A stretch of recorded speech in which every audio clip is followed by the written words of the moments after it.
Now, it doesn't get any more West Country than the Wurzels, does it really? The cider-loving Somerset favourites have been entertaining the crowds for decades. But how much do you actually know about how they started, or even the fascinating tale behind the man who founded the group? Yes, well, this year marks 50 years since Adge Cutler's career was tragically cut short. And although two of the original members, who are in their 80s, are still going strong, very little is known about Adge Cutler and how he put the West Country on the musical map. I've actually known people cry when they hear this, especially musicians. Hi-ho, fiddle little old Chesterfield and cheddar. Hi-ho, the folks all know he's a champion down shredder.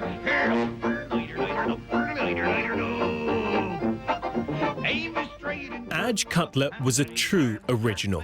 Lovingly known as the Bard of Somerset, he wanted to bring Somerset songs for Somerset people to Somerset pubs. And bring them he did, in the form of the cider-loving Adge Cutler and the Wurzels. I think because he felt that the West Country needed putting on the map. He said that to me quite often, actually, you know, that he hoped that people in the West Country would sing the songs in pubs. And so he wrote Drink Up the Cider purposely for the West Country. Although not in the original lineup, Tommy Banner and Pete Budd are now the longest-serving members of the band, with Tommy becoming a Wurzel in 1967 and Pete in 1972. You had to actually work with him to know Adge, really. A lot of people knew him, you know, through the songs, but when you actually work with him, he was a different sort of person altogether. He was one of the funniest blokes I've ever met in my life. Well, for one thing, I was in the pub one day and some bloke come in and he said, "God," he said, "we nearly had a bit of a bad do out on the moor." This was out on Nailsea Moor.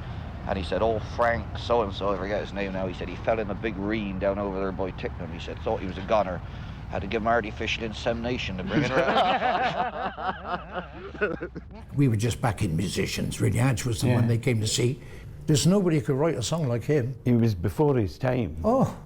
Because the accents weren't accepted.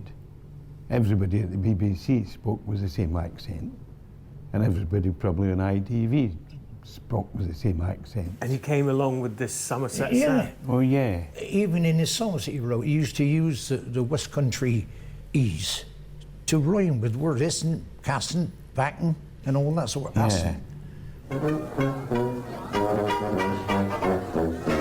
Drink of the cider jar, pass us round the mug. Drink of the cider jars, the gardens burn I dug. Thy cheeks been getting redder, from Charterhouse to Cheddar, and there's still more cider in the jug. Drink up the cider. Adge grew up in Nailsea, the son of a local bike shop owner. Having left school at the age of 14, he went from job to job, which included working at the local cider factory. And his first taste of the music scene came when he landed a job as the road manager for Somerset music legend Acca Bilk. He was the worst road manager in the whole world. It couldn't have had worse. But there was never a dull moment. It was a lot of fun, you know. I mean, we were rushing to a gig once, and we thought, well, we just about got time for to get to the hotel and change, you know. And so we rushed into the hotel and said, "Can we have our rooms a bit quick?" He said, "Yeah, well, you could, sir, but you're not booked in here. He got the wrong hotel, the wrong day and everything, old Adge. He's a bit like that." Adge Cutler was a performer at heart, and being backstage wasn't enough. And pretty soon, he ventured out on his own, dreaming up the idea that led to the Wurzels. I've never been to school, I've never been to college. I'd sooner be dead than stuff me head with a lot of useless knowledge.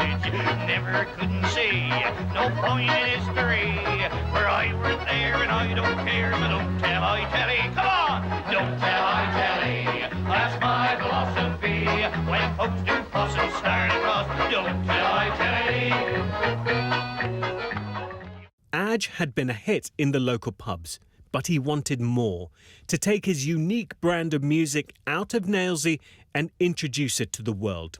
And to do that, he needed help. Enter Somerset-based manager John Miles. This guy walked into my office called Adge Cutler, and he said, I'm pretty broke, I've got about £5 in pocket. And he said, but I've written these songs, and Drink Up Your Cider, Champion Dung Spreader, etc.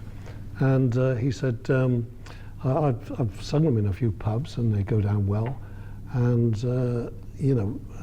could you make me famous? And John kept his promise.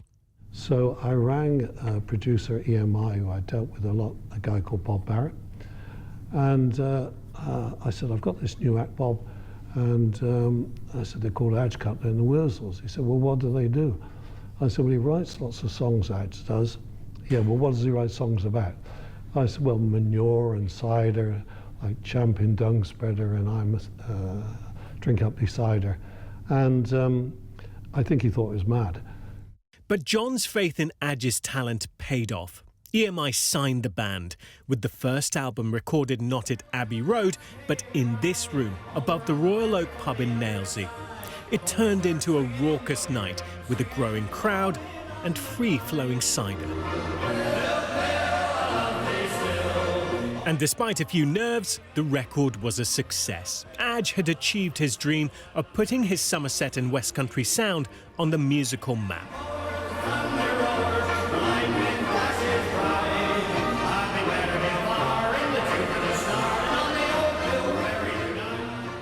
Eight years on into a music career he worked so hard for, Adge Cutler died in a car crash. He was just 43 years old. I got a call from John Miles, who was a manager, early on this Sunday morning. I don't know what time, but I just rolled over and went back to sleep. And then when I did waken up, and I thought, have I been dreaming? So I had to phone up John again and say, did you phone me up earlier on? And he said, yeah. I learned the next morning. I was around the pub, I thought I'd go and have a pint, and I walked in there and a friend of mine pulled me aside. He said, oh, wait a minute. And I thought, what have I done? And he said, you obviously haven't heard. I said, heard what? He said, Adge got killed last night. I said, no, I was with him. He said, yeah, apparently on the way home from the gig, like, you know. Many thought this would be the end for the Wurzels. But Pete and Tommy were convinced by John to carry on, a decision that led the group into getting a #1 hit and iconic status. We started looking at the songs and doing arrangements. And then from everything that after that, that's what we did. Took Adge's songs and said, yeah, that's great. Well, now we're going to add this to it, and we're going to add that to it, and make it more musical. So you had to work as a group? Basically, that's how it is now. Yeah, it's like that now. If we do an Adge Cutler song now that we've never done, and there's still a lot we haven't done, that's what we'll do. We'll take it apart, and we'll give it a modern feel. Ruby, Ruby, Ruby, Ruby! Today, the Wurzels are a West Country institution. Even in their 80s, Tommy and Pete show no sign of slowing down. But none of this would ever have been possible without the imagination of Adge Cutler. I mean, I'll never forget him with that. No, I don't think we'll ever will forget him. And he was just one of these guys, a great mate to have, because you never failed to be entertained by him. No. He was so funny. I don't think we had a bad word with him either, did we? No. Never ever. Always treated everyone good. It was great. And I think it's rubbed off on us. We've never had a fallout or a fight. No. We've been drunk a few times. Here's our little tribute to you, Adge. And you deserve it, boy. I bet you sat up there laughing your head off in that great cider vat in the sky. Oh, you made so many people laugh over the years. Thanks from the bottom of our hearts, Adge. See you again sometime, Adge. God bless you.